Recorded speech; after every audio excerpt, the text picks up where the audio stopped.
Built in 1886 by cattle baron Colonel Jesse, the Driskall Hotel has been a gathering place for high society gatherings, political events, and a wide range of guests, from VIPs to ordinary folks.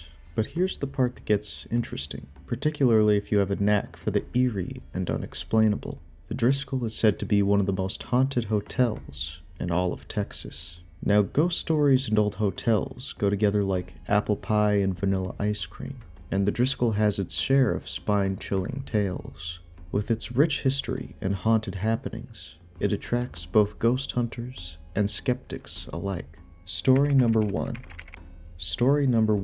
begins with when a young bride-to-be finds herself in an unfortunate situation. During the early whispers of the 90s, she was looking forward to the happiest time of her life, but sadly, her fiancé shattered her dreams, leaving her with a broken heart. In an act of rebellion and a bit of mischief, the wounded bride took her ex-fiancé's credit card and set her sights on Austin. She sought refuge in the grand old Driskall Hotel, radiating with history and luxury. She turned her heartache into an extravagant shopping spree, her pain being momentarily forgotten with each card swipe. Laden down with an armful of shopping bags, the last sight of her was, somewhat poetically, a lonely figure disappearing down the hotel's opulent corridor. The story took a tragic turn, however, as 2 days later, she was found lifeless in her room. Fast forward a little to the latter part of the 90s. The Driskall was undergoing a revitalizing facelift, its historic charm being groomed and polished for a fresh lease of life. 2 women, eager for a taste of the Driskall's history, requested a stay in the legendary 4th-floor historic wing. Their hopes were dashed, though, as they were assigned regular rooms elsewhere. Having asked about the inconveniences they might face due to the renovations, one candidly expressed it was no big deal, and casually retreated to her sanctuary, her room. However, the very next day brought a wave of slight discontent among the women. Their dissatisfaction stemmed from the fact that someone had actually been granted a room in the much-coveted historic wing after all. Intrigued, they sought answers from the desk manager. Being a man of action, the manager didn't just provide them with a verbal response. Instead, he decided to bring the matter to a close by doing something much more dramatic. He led them through the maze of the inn, guiding them all the way to the 4th floor. Never once did he falter, walking with the purpose of a man on a mission. They halted in front of that room, the subject of their collective consternation. A twist of the key, and the door creaked open. The manager stepped aside to let them see for themselves. To their surprise, it was devoid of any occupant. The room was dominated by construction materials, scattered tools, and unfinished work. It had an air of abandonment, untouched by any guest. As it turned out, there hadn't been anyone staying there the previous night after all. And this is where the story takes a dark turn. The thing that sent chills down everyone's spine was what happened next. As they stood, trying to wrap their minds around what just took place, one of the women spotted something utterly inexplicable. 2 suitcases with an armful of shopping bags, positioned upright against a wall in the corner. The manager called it a prank, but both women knew that wasn't the case. Someone, or something, had been there with them in that room, observing them from beyond the veil. Story number 2. The next story is a bit of a morbid one. Let me tell you about this one time when I had a rather unnerving experience. So I was staying at this cozy Driskall Hotel in Austin for some days. A whimsical fancy struck us on our last day, and we thought, hey, why not one more day in Reno? We set out, only to find that our hotel was fully booked. A little heartbroken, we moved around and finally landed at Motel 8, not really caring about the place.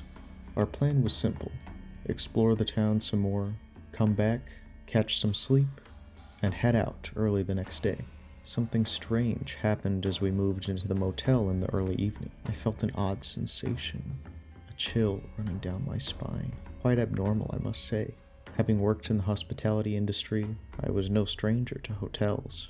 Upon entering our room, I was greeted by an unusually strong and icy gust of air emanating from above the door.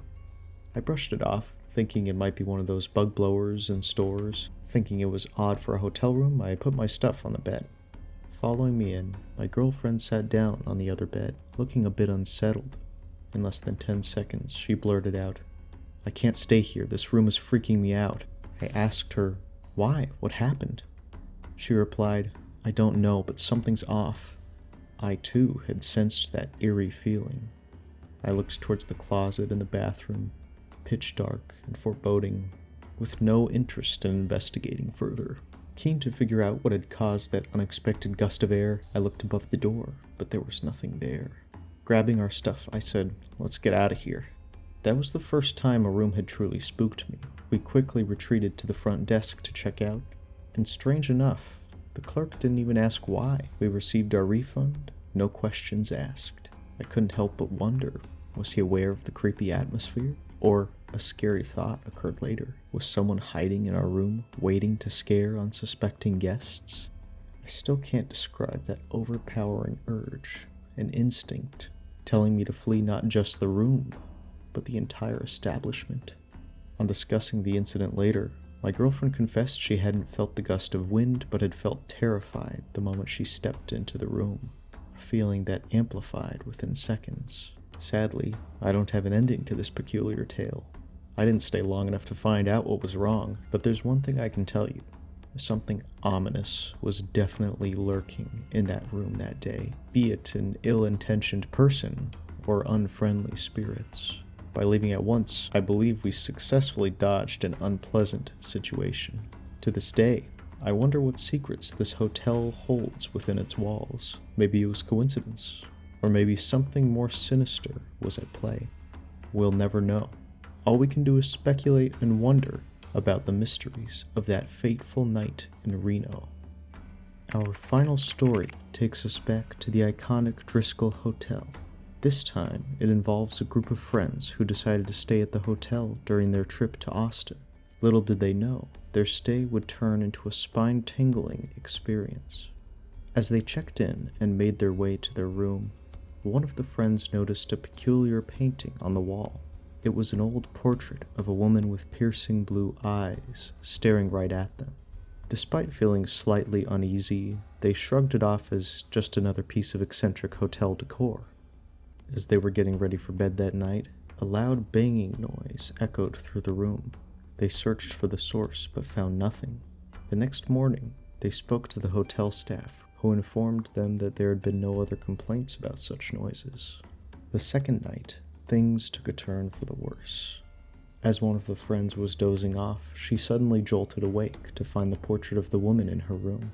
Terrified, she blinked and rubbed her eyes, but when she opened them again, the painting was back on the wall where it belonged. The group quickly checked out the next morning, too unnerved to stay any longer, but as they were leaving, one of them caught a glimpse of the woman in the painting, now standing in a different position with an eerie smile on her face. Needless to say, they never returned to the Driskall Hotel again. To this day, they still wonder about the identity of that mysterious woman and what she wanted from them. These are just a few stories from the countless haunted hotels and motels around the world. Whether you believe in ghosts or not, there's no denying the creepy and unexplainable experiences that have been reported by guests and staff alike. Story number 4.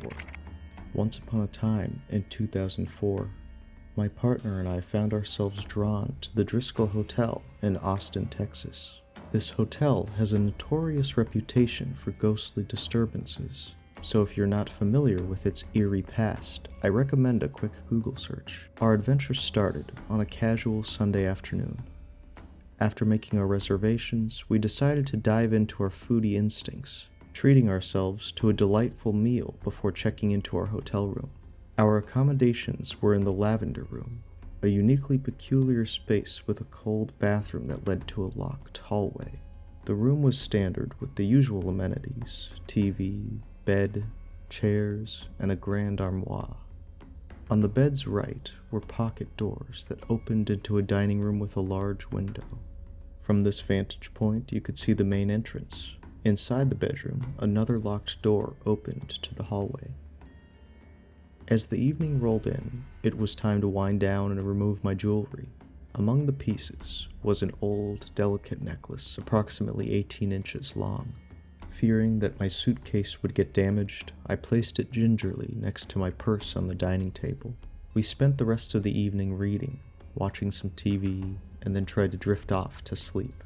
Sleep, however, was out of the question for me. The infamous Highway 55 right next to the hotel was busier than a beehive, making my attempts to sleep futile. My other half, a structural civil engineer, was sound asleep. Of course, he had come prepared with earplugs. All the while, I felt odd, like we were not alone, as if someone or something was curiously observing us. We had neighbors, another young couple who had settled in the room across the hall. We had seen them earlier while exploring the property. The bar was the only off-limits area. It had been about 4 hours since we had bid our goodnights. It was just the 4 of us in the mansion, or so we thought. My sleep eluded me, and so I decided to do some reading. Just as I was getting engrossed in my book, I heard what sounded like loud boots storming up the staircase merely 6 feet from our central doorway. My heart pounded because, logically, we were the only conscious people in the mansion. Fear of a burglar or worse crossed my mind. The boots stopped right at our door, followed by furious pounding. The door vibrated with every pound, but my husband remained oblivious in his slumber. The young couple across from us was also silent. I was terrified. I opened the door eagerly to confront whoever was causing the ruckus, but there was no one in sight. I scanned the dimly lit hallway and staircase, but there was nobody. The following morning brought a creepy surprise. I found my necklace missing from the dining table, replaced by a small velvet coin purse inside my bag. On opening it, I found my necklace carefully tucked inside with no signs of damage. And, oddly, the coins the purse contained were missing too. This spooky incident sealed my belief in the existence of ghosts. Another spooky incident was the recording I had left overnight on a voice-activated tape recorder. Instead of the anticipated pounding, all I heard were dogs barking furiously. Considering the hotel's location, surrounded by an old brewery and almost non-existent neighborhood, it seemed impossible for any dogs to be close enough to be heard on the tape. My husband, oblivious to the entire night's events, attributed the pounding, missing necklace, and barking to possible structural sounds, heating malfunctions, someone walking their dogs, or my imagination. I was not surprised by his skepticism. It was expected. And so concluded our eerie journey in the Driskall Hotel. Believe it or not, it was an experience neither of us would ever forget. Story number 5. One particular room at the Driskall Hotel, room 525, is said to be the most haunted room on the entire property. It is believed that a bride took her life in that room on her wedding night after being jilted at the altar. Guests who have stayed in room 525 report hearing strange noises, feeling cold spots, and even seeing apparitions of a woman dressed in a white gown. The staff has also reported unusual activity in this room, with items moving on their own and the feeling of being watched. However, perhaps the most chilling encounter in room 525 happened to a young couple who decided to stay there for their honeymoon. During their first night, they were awoken by a loud noise coming from inside the room. Upon investigation, they found that all of their belongings had been thrown around the room, as if someone had ransacked it. Feeling uneasy, the couple decided to check out and request a different room. As they were leaving, they noticed that their camera, which was previously on the dresser, had been moved to the bed, with a photo of them sleeping together on it. They never returned to room 525 again. But it is said that the ghost of the bride continues to haunt this room, still waiting for her groom to show up on their wedding night. Many believe that her spirit is trapped in the hotel, unable to move on from her tragic fate, and the staff at the Driskall Hotel honors her memory by leaving a rose in room 525 every day. So next time you check into a hotel, look for strange occurrences or eerie feelings. Who knows what secrets the walls may hold? And if you liked this video, don't forget to like, comment, and subscribe for more spooky content.